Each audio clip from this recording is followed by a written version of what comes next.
Bonjour tout le monde, j'espère que vous allez bien. Dans la vidéo d'aujourd'hui, je vais vous montrer une recette de pâté en croûte, porc, champignons et noisettes. C'est une recette que j'enseigne durant mes cours que je donne à Lyon. Je vous invite à consulter le lien dans la description. Donc comme d'habitude, je vais commencer par la préparation de la pâte. Ici, je vais utiliser mon mixeur batteur, mais vous pouvez très bien la faire à la main. Donc dans le bol de mixeur, je vais ajouter la farine T55 et le beurre qui est coupé en dés et sorti de frigo. Donc ça, c'est très important d'utiliser de beurre frais. Je commence à mélanger sur une vitesse minimale et en attendant, je vais poser le reste des ingrédients. Donc dans un bol, je casse 2 œufs pour avoir un total de 100 g. Donc un œuf, je pars de principe qui fait 50 g. Et si jamais il en manque ou il y a un trop, je compense avec le cognac. Donc le cognac, c'est 40 g sur la recette. Et pour un total de 140 g de liquide avec les œufs. Je continue avec le sel et quelques coups de moulin à poivre. Et je mélange le tout pour faire dissoudre le sel à l'intérieur.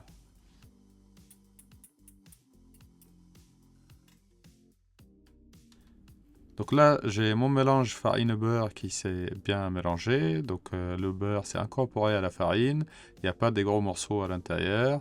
Et ça ressemble à du sable. Si jamais j'ai des gros morceaux, je continue à mélanger 1 ou 2 minutes supplémentaires. Donc tout en mélangeant à vitesse minimale, je vais ajouter les éléments liquides petit à petit jusqu'à que la pâte boit quelque part les éléments liquides et commence à coller sur elle-même. Donc j'ai continué à mélanger jusqu'à que la pâte décolle des rebords de bol et puis je vais arrêter. L'objectif ici, c'est pas de la trop travailler et de la laisser reposer toute une nuit après avant de la étaler. Donc là, je débarrasse ma pâte sur mon plan de travail, je vais la presser contre elle-même et puis la filmer pour qu'elle ne dessèche pas dans le frigo et puis je vais passer à la préparation de ma farce.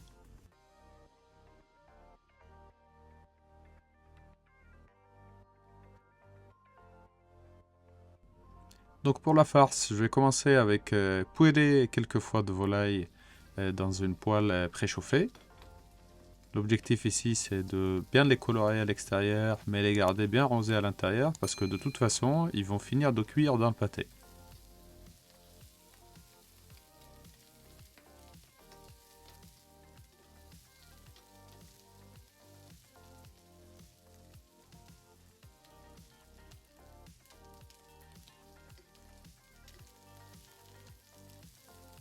Donc du moment que les foies sont bien colorés à l'extérieur, je vais ajouter du cognac, et puis les faire flamber, pour enlever l'excédent d'alcool.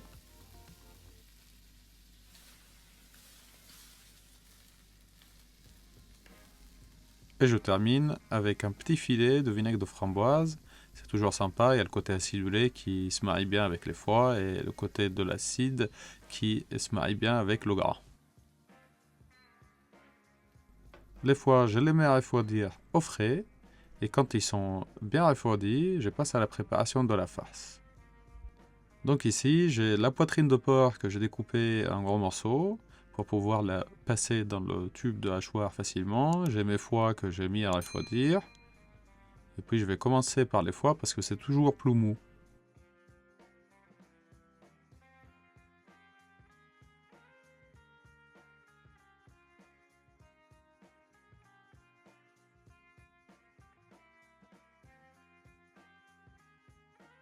Donc je récupère aussi les joues de cuisson parce qu'il y a énormément de goût à l'intérieur et ce serait dommage de les perdre.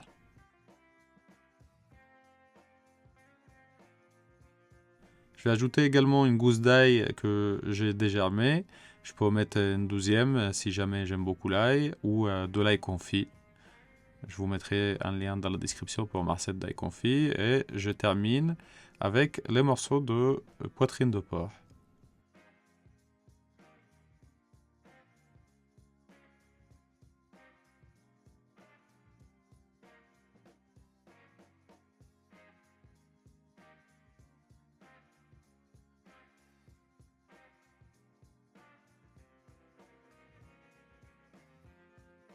Et voilà à quoi ressemble ma farce avant l'assaisonnement. Donc pour l'assaisonner, je vais récupérer une petite balance. Et puis, je vais mettre 13 grammes de sel au kilo.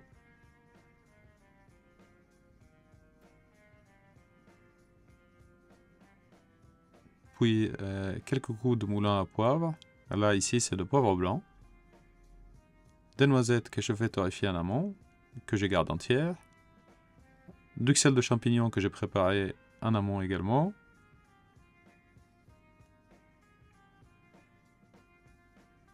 De l'échalote confit.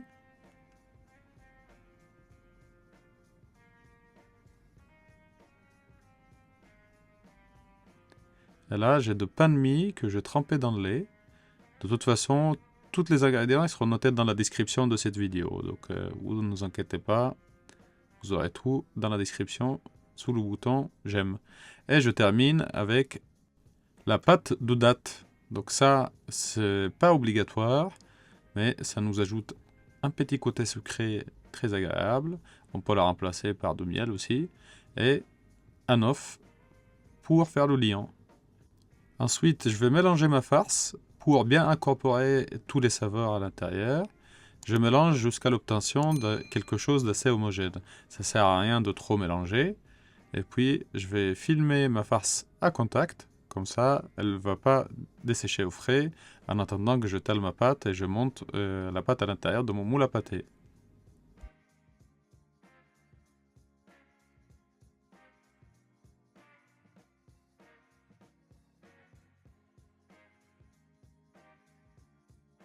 Je passe maintenant au montage de pâté. Donc là, j'ai ma pâte qui a reposé toute une nuit au frais et je vais la défilmer. Et vous allez constater que le beurre il a bien figé au frais, donc il va falloir la détendre un tout petit peu. Donc si j'essaie de la étaler normalement, ça va pas le faire. Donc je vais me défouler un peu sur la pâte en la tapant, gentiment bien sûr. Et puis je vais finir de la étaler au rouleau. Donc là je vise une épaisseur de 4 mm. Si on est à 3 ou à 5 mm, ce n'est pas bien grave. Et je vais prendre mon moule pour faire les marquages sur la pâte. Donc là, bien évidemment, j'ai un moule qui est rectangulaire. Donc j'ai étalé ma pâte de façon de garder 2 cm de marge sur chaque côté. Mais si j'avais un autre moule sous une autre forme, j'étalerais ma pâte en fonction de mon moule. Donc là, sans percer la pâte, je la marque à l'aide de mon moule pour pouvoir découper la pâte en excédent.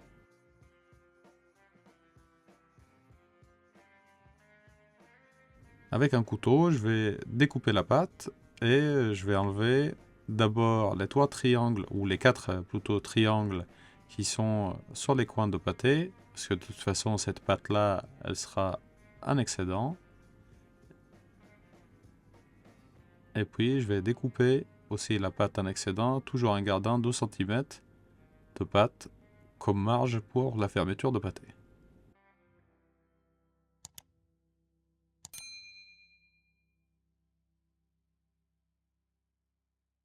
Et de toute façon, je vais utiliser l'excédent de pâte pour former le chapeau sur le pâté. Et avec tout ce qui reste, je vais faire aussi la déco. Donc là, je vais récupérer mon moule et je vais le graisser avec de la graisse végétale sous forme de spray. Et si j'ai pas ce spray, je peux très bien utiliser le beurre à l'ancienne.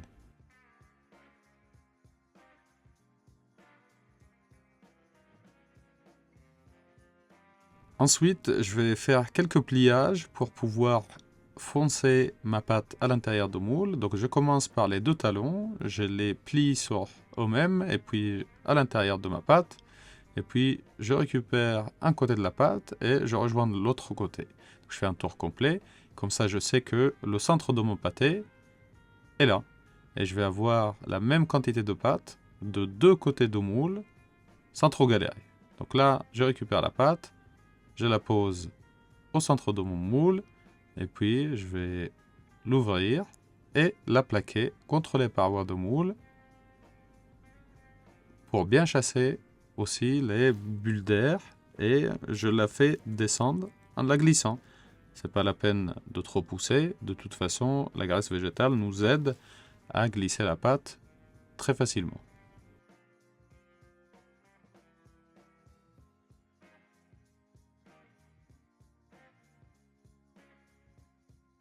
Quand les deux côtés sont bien plaqués et bien foncés, je vais faire la même chose avec les talons.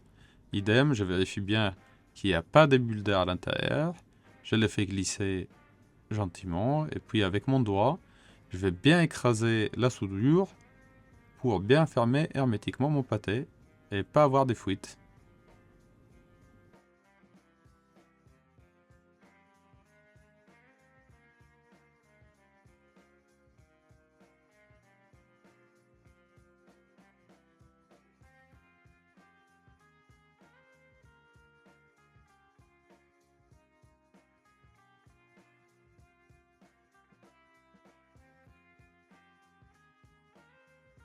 Donc voilà, mon pâté doit ressembler à ça à la fin. Maintenant, je vais commencer à le garnir. Donc je récupère ma farce que j'ai préparée tout à l'heure. Et puis je mets un gant et je commence le montage petit à petit. Donc l'objectif ici, c'est de mettre toute la farce à l'intérieur, mais on va la mettre petit à petit pour éviter qu'il y ait de bulles d'air après cuisson. Donc là, je vérifie bien de bien tasser avec les doigts.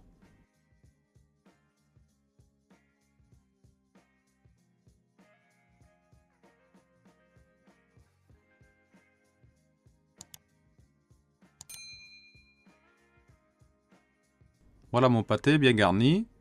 Donc je vérifie bien que même les coins sont bien tassés. Et puis je vais récupérer un œuf que je vais battre. Et je vais utiliser comme colle pour bien souder le chapeau sur le pâté.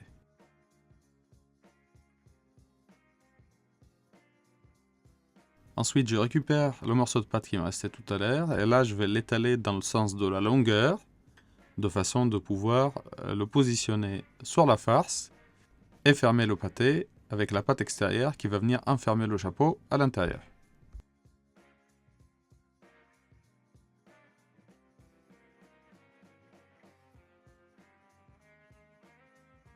Avec un ciseau, je vais enlever l'excédent de pâte sur les coins et sur les côtés. Et ensuite, je vais venir enfermer le pâté avec pâte intérieure qui va venir enfermer le chapeau. Voilà, en le tournant, je fais un petit boudin et je presse bien. Et si jamais j'ai un peu trop de pâte, je n'hésite pas à l'enlever avec mon ciseau.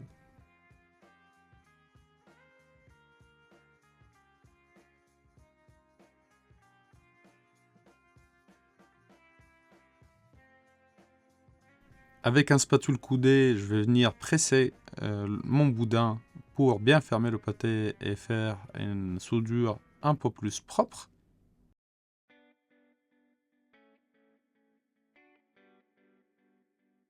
Je vais utiliser ma pince à chiqueter pour faire le tour de mon pâté et donner un aspect un tout petit peu plus joli.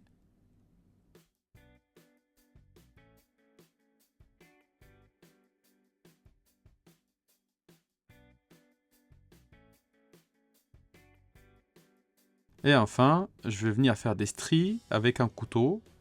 Donc je passe le dos du couteau sans percer ma pâte.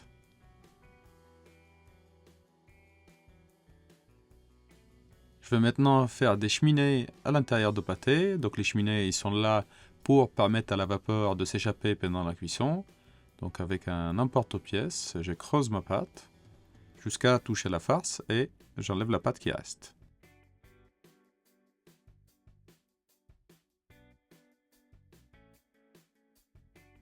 Juste avant de coller la déco, je vais passer un coup d'œuf partout sur mon pâté. C'est quelque part la sous-couche de l'œuf pour permettre de coller des choses sur le pâté. Et puis je récupère la pâte qui reste et je l'étale. Et je vais utiliser des emporte-pièces à plusieurs tailles pour faire les contours de cheminée. Donc j'ai fait des ronds et puis des ronds un peu plus petits où j'ai fait des trous l'équivalent de la taille de la cheminée.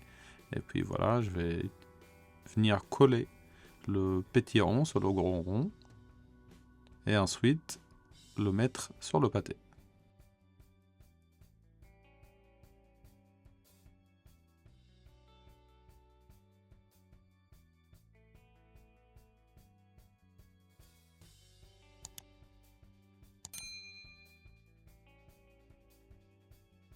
Ensuite, j'ai fait un boudin que je vais utiliser comme élément de déco. Donc là, c'est un boudin qui va venir être posé sur tout au long de pâté.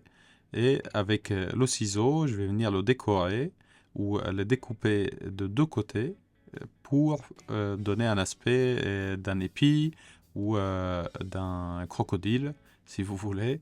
Donc là, je passe mon ciseau sur tout le long, en 2 fois.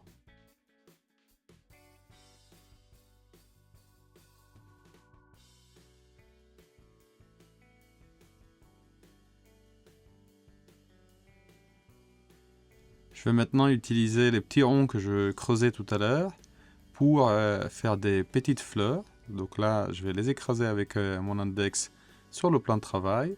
Et puis, je vais les rouler sur elles-mêmes tout d'abord. Et après, rouler le reste de la pâte sur ma pâte initiale pour faire une petite rose. Voilà, bien sympathique. Donc là, normalement, je vais avoir 2 roses que je vais découper au milieu avec un couteau.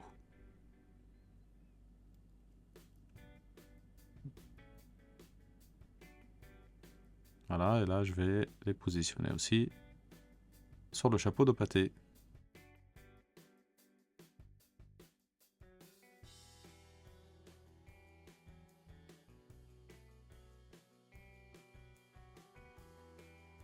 Ensuite, je vais utiliser un moule en silicone sous forme de plume pour faire des plumes ou des feuilles que je vais associer à des fleurs. Donc là, même chose, je récupère une petite partie de la pâte que je vais venir presser contre le moule. Et ça va me donner un petit aspect plume bien sympathique.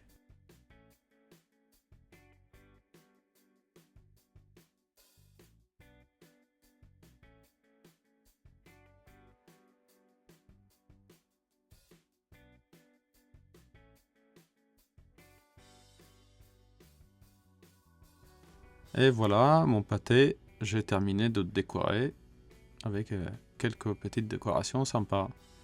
Juste avant de le lancer en cuisson, je vais ajouter des papiers cuisson que je vais rouler sur mon doigt pour faire office de cheminée.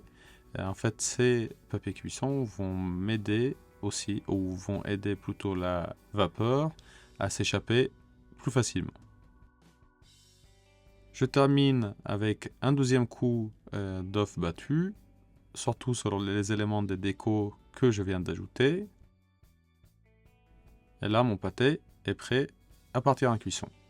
Donc là, je vais sonder mon pâté avec ma sonde sans fil. Bien évidemment, on n'est pas obligé d'avoir la sonde sans fil. Une sonde classique ou un thermomètre à la fin de cuisson, ça marche également. Là, l'avantage, c'est que ça communique tout au long de cuisson.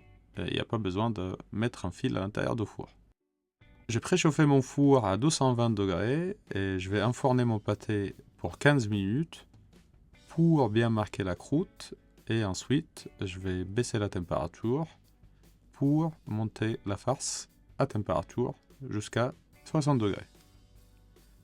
Donc 15 minutes de cuisson. Ensuite, on va venir tourner le pâté pour lui donner une coloration plus efficace. Donc là déjà, après 15 minutes, il a bien coloré. Pour voir qu'il est tout beau, mais à l'intérieur, la farce n'est pas encore cuite.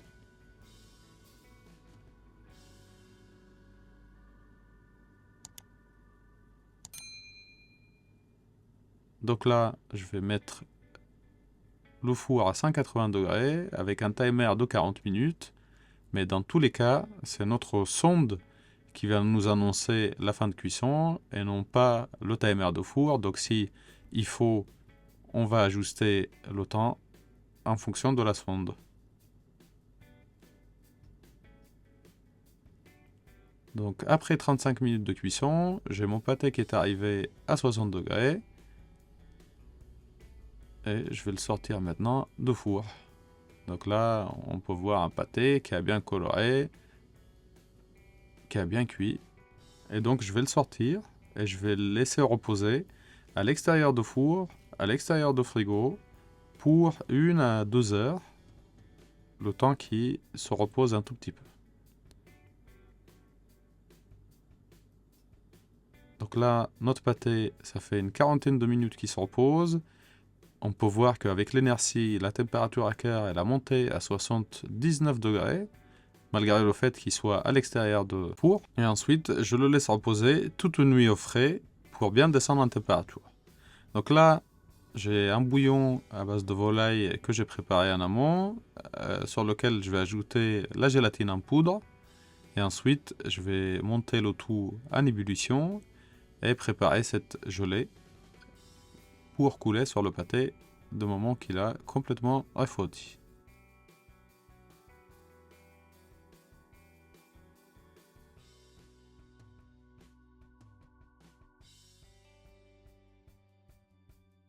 Et voilà mon pâté après une nuit de repos.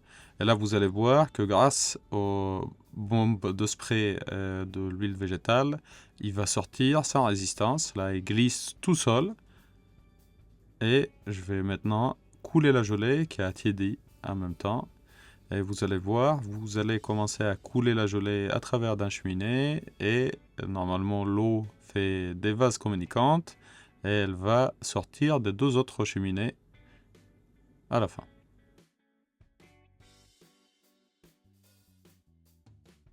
Donc ensuite, je remets mon pâté au frais et normalement, au bout de 30 minutes, la gelée est prise. Donc ensuite, on va passer à la découpe. Donc je récupère un couteau à pain, un couteau à scie, et je vais entamer la croûte et faire ma tranche avec ce couteau-là. Si jamais vous faites le championnat du monde, ils vont vous demander de entamer la tranche avec le couteau à scie et finir la tranche avec un couteau classique. Là, je vous montre que avec un couteau à scie qui coupe bien, ça suffit. Donc voilà, ma recette de pâté en croûte, porc, champignons et noisettes. J'espère que cette vidéo vous a plu. N'hésitez pas à la partager avec vos amis et à liker. Et si jamais vous voulez venir faire un cours en live avec moi, je vous invite à regarder le lien dans la description de cette vidéo. Et surtout, prenez soin de vous et de vos proches, travaillez bien et à très bientôt. Au revoir YouTube.